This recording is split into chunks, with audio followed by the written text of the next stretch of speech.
Hello viewer, a warm welcome to Elimu TV where you watch and learn. I welcome you to our third lesson of Geography Form 2, and today we will be learning about plate tectonic theory. I'll be your teacher, Madam Abigail Rachel. Before I start my lesson today, I'll preview what we learned in the last lesson. In the last lesson, we learned about continental drift theory. And it was explained by Alfred Wegener in 1912. He suggested that there was an original landmass called Pangaea, which split into two, that is Laurasia to the north and Gondwanaland to the south. In the video that you watched, we see that there is evidence of existence of the continental drift theory. The first evidence is the jigsaw fit theory. Second evidence, paleontological evidence. Number 3, the geological structural evidence. Number 4, we have the ancient glacial deposits. Number 5, the past climatological evidence. If you missed any of that lesson, if you missed anything in that lesson, you can wait till the lesson is aired again on Thursday and Friday for you to follow up. So for today, we'll start with plate tectonic theory. And plate tectonic theory is a modern improvement of the continental drift theory. So we see that the crust is brittle, therefore it drifts and it breaks up easily into large rigid blocks called plates. In the continental theory, we looked at the plates moving, and this plate tectonic theory, it will explain to us more about the plates and the movements and the results of the movement. So plate tectonic is the study of movements of plates and features that results from that movement.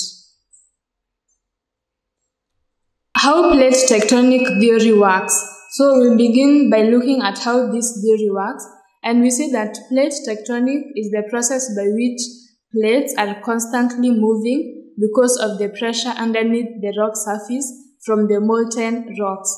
And these molten rocks is called magma. Magma is molten rocks. It is in form of liquid. So there are two types of plates. One, the continental plate. 2, the oceanic plate. So the continental, this is the physical part of the earth, with the oceanic coming from the word oceans. This is the part of the earth that is made up of water surface.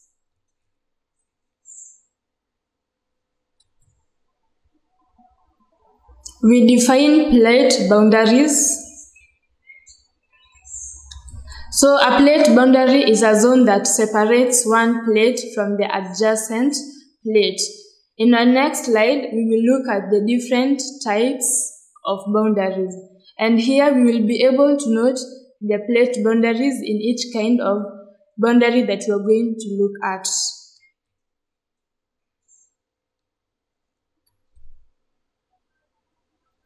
Types of boundaries. Number 1, we have the extension boundary. It is also known as constructive plate boundary / divergent boundary. It is created by two plates moving away from one another. The space created between the two plates is filled up with magma from the upper mantle. Let's look at our image. We have the image of constructive plate figure, and in our image here, we have different shades of colors. On the top, you have the dark brown. Beneath it is maroon. Underneath is a shade of yellow, and below it is a shade of red. So the shade that has brown color, this is the Earth's crust. It is the oceanic Earth's crust. On the other side, on the opposite side of it, it is also the Earth's crust that is oceanic. And we see that these two oceanic plates are moving away from each other.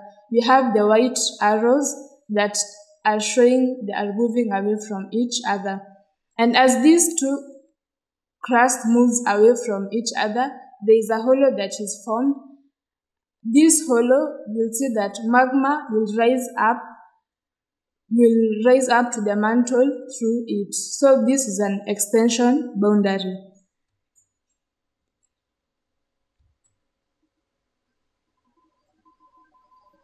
Number 2, we have the compressional boundary. It is a zone separating plates moving towards one another. It is also known as convergent or destructive boundary because the edges of the two colliding plates are destroyed as they crash into each other. On our image, we have destructive plate boundary.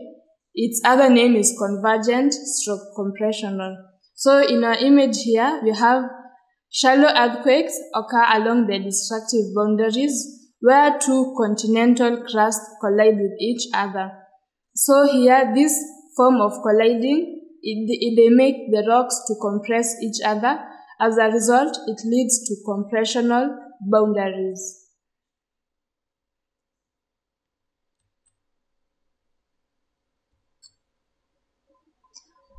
Our third and last type of boundary, we have the transform boundary.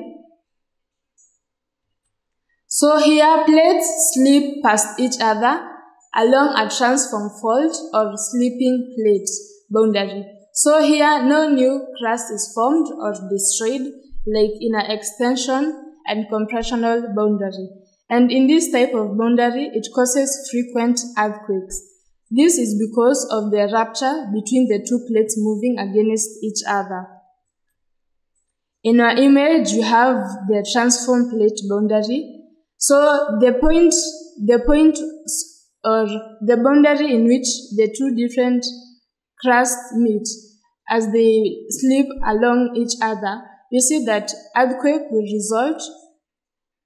On our image is shown by two arrows, and the point where we have green stars, here earthquake is likely to occur.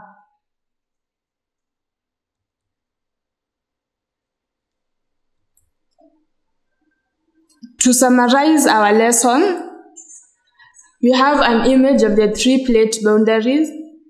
First image is the divergent plate boundary, and here we have said that plates move away from each other. Number 2, you have the transform plate boundary, and here plates slip against each other. And we have seen that in this type of plate boundary, earthquakes are more likely to be formed.